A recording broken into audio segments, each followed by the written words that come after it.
mama. Mom is the type na don't force her. Kasi, alam mo naman, she'll slowly but surely, she'll accept. Di na nga namamalaya ni Chris na nagiging mature na ang kanyang anak na si Bimbi. Sa kabila kasi ng simula ay di namamalaya ni Chris na may mga desisyon na pala ito ng pinagdedesisyonan ng mag-isa.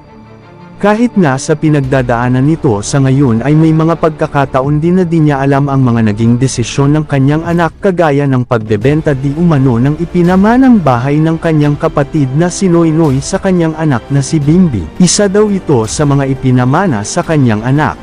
Ayon naman kay Bimbi ebonente niya ito dahil hindi naman daw ito natitirahan at nakatiwangwang lang kaya mas minabuti di umano ni Bimbi na ibenta na lang ito kaysa hindi napapakinabangan at para na din daw magamit ito sa pagpapagamot ni Chris ang napagbentahan ng bahay.